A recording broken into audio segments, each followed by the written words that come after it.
नमस्कार दोस्तों, कलयुग के चमत्कार संतों की वाणी में आप सबका स्वागत है।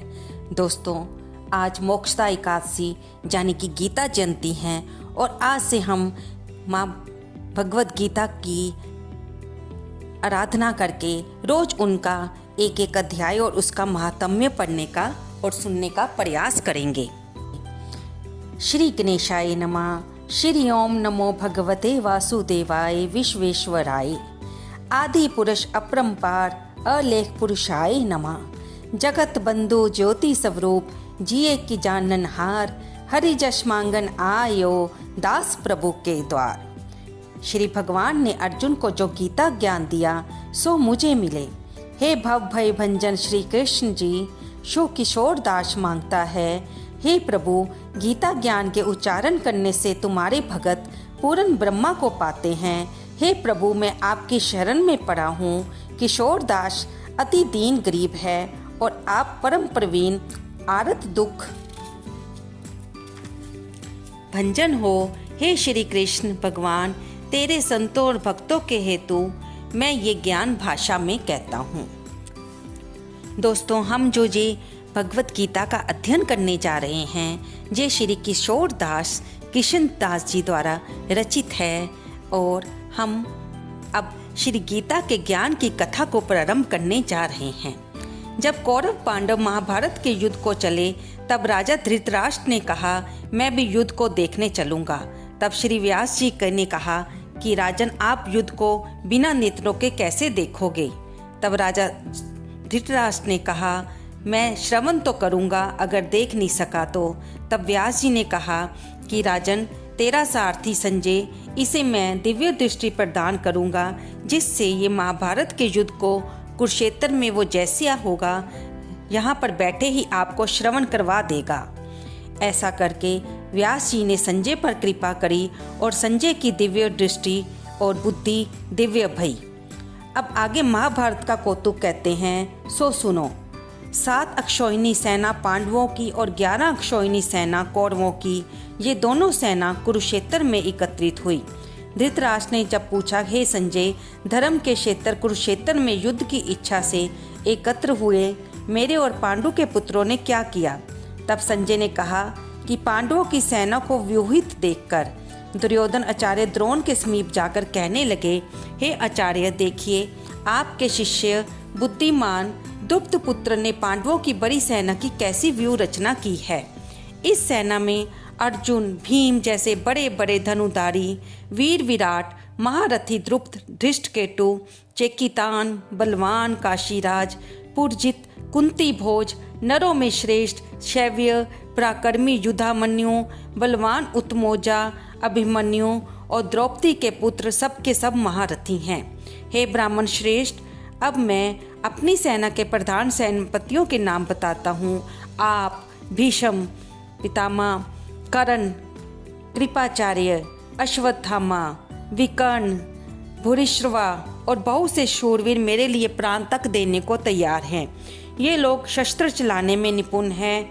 हमारी सेना का जिसके भीष्म पितामह रक्षक है अपरिमित बल है और उनकी सेना जिसके भीम रक्षक है थोड़ा बल है। अब आप सब अपने अपने मोर्चों पर सावधान रहकर सेनापति की रक्षा कीजिए। तब भीष्म पितामह जी ने ऊंचे स्वर में अपना शंख बजाया। फिर वहां चारों ओर शंख, नगाड़े, ढोल, गोमुख आदि बाजे बजने लगे जिनका बड़ा भयानक शब्द हुआ। इसके अनंतर श्री कृष्ण और पांडव अर्जुन ने अपने अपने दिव्य शंखों को बजाया। श्री कृष्ण जी ने पांचजन्य, अर्जुन ने देवदत्त और भीम ने पौंड्रक नामक बड़े शंख को बजाया। कुंती पुत्र राजा युधिष्ठिर ने अनंत विजय, नकुल ने सुघोष, सहदेव ने मणि पुष्पक और धनुर्धर, काशीराज, शिखंडी, दुष्टदुमन, विराट, अपराजित सात्यकी, द्रौपदी के 5 पुत्रों और महाबाहु अभिमन्यु ने अपने अपने शंखों को बजाया। उन शंखों के भारी शब्द से आकाश और पृथ्वी गूंज उठे और धृतराष्ट्र के पुत्रों के हृदय कांप उठे।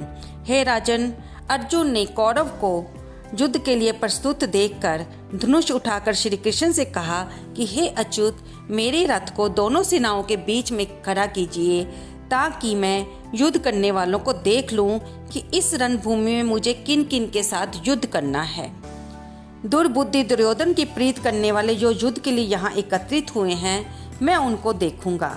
संजय ने कहा, हे राजुन। अर्जुन की बात सुनकर श्री कृष्ण ने भीष्म, द्रोण आदि वीरों के सामने उत्तम रथ को खड़ा कर दिया। अर्जुन ने चाचा, बाबा, गुरु, मामा, भाई, पुत्र, पौत्र, मित्र, ससुर और सज्जनों को शस्त्रों से सुसज्जित खड़े देख और उसने इन दोनों सेनाओं में अपने ही सब बांधवों को देखकर परम दर्याद्र हुए ये वचन कहे, हे कृष्ण, युद्ध की इच्छा से आए हुए इन सब अपने बंधुओं को देखकर मेरे अंग ढीले होते जा रहे हैं, मेरा मुख सूखा जा रहा है, मेरा शरीर बेकल होता जा रहा है, गांडीव हाथ से गिरा जाता है। हे केशव, मुझ में जहाँ खड़े होने की भी सामर्थ्य नहीं है और मैं सब लक्षण उल्टे देख रहा हूँ। संग्राम में अपने सज्जनों का वध करके कोई लाभ नहीं होगा। हे कृष्ण, मैं जीत, राज्य और सुख भी नहीं चाहता हूँ।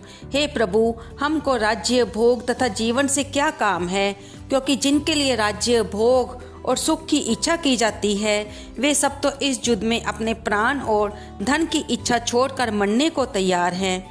आचार्य, पिता, पुत्र, पितामह, ससुर, पौत्र, साले, संबंधी, ये सब मुझे मारें तो भी हे मधुसूदन, मैं इन्हें मारने की इच्छा नहीं करूँगा। हे जनार्दन, त्रिलोकी के राज्य के लिए भी मैं इन्हें मारना नहीं चाहता, फिर इस पृथ्वी के राज्य के लिए तो कहना ही क्या है। हे जनार्दन, धृतराष्ट्र के पुत्रों को मारकर हमारा क्या भला होगा, इसलिए हमें अपने भाई धृतराष्ट्र के पुत्रों को मारना अनुचित है। हे माधव, स्वजनों को मारकर क्या हम सुखी हो सकते हैं? ये सब लोभ के वशीभूत हैं और कुल के नाश करने तथा मित्र द्रोह करने में, पाप द्रोह करने में पाप को नहीं देखते। कुल नाश के दोष को जानते हुए भी हमको इस पातक से क्यों नहीं दूर होना चाहिए? कुल का नाश होने से कुल के प्राचीन धर्म नष्ट हो जाते हैं, धर्म नाश होने से कुल में पाप बढ़ता है। हे कृष्ण, पाप से कुल की स्त्रियां व्यभिचारिणी होती है, जिससे वरण शंकर संतान उत्पन्न होती है।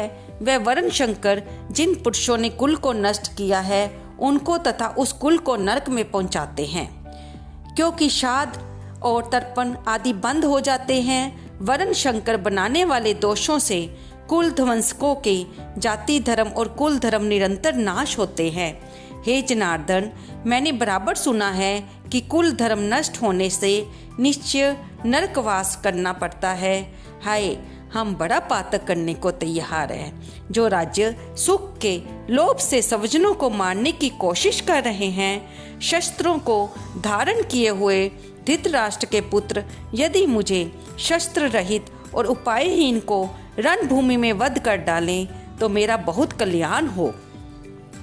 संजय ने कहा, हे राजन, ये कहकर दुखित होकर अर्जुन ने धनुष बाण फेंक दिया और रथ के पिछले भाग में जा बैठा। इति शोपनिषद सुब्रह्मा विद्यायाम योग शास्त्रे श्री कृष्ण संवादे विषाद योगो नाम प्रथमो अध्याय समाप्त है। तो दोस्तों, जहाँ पर हमारा गीता का पहला अध्याय समाप्त होता है, जिसमें हमने देखा कि अर्जुन बहुत ही शोकग्रसित होकर गांडीव को फेंक देते हैं और भगवान कृष्ण के आगे बिल्कुल लाचार होकर बैठ जाते हैं, इस इच्छा से कि वे युद्ध करने के लिए बिल्कुल भी तैयार नहीं हैं। अब हम आगे की वीडियो में, जो कि कल आएगी, उसमें हम इस प्रथम अध्याय का महात्म्य सुनेंगे कि इसको पढ़ने से क्या लाभ होता है, क्या हमारी गति होती है, क्या हम इसको पढ़ने से, इसको सुनने से हम कैसे उत्तम लोक की प्राप्ति होती है। आपको ये वीडियो कैसी लगी कृपया कमेंट करके अवश्य बताएं। कमेंट बॉक्स में जय श्री कृष्ण, जय माँ भगवत गीता लिखना ना भूलें। इससे आपका भी कल्याण होगा और पढ़ने वाले का भी कल्याण होगा। इस कथा के अध्याय को पढ़ते, सुनते, कहते और हुंकारा भरने वाले को भगवान पुण्य की प्राप्ति करें। धन्यवाद दोस्तों।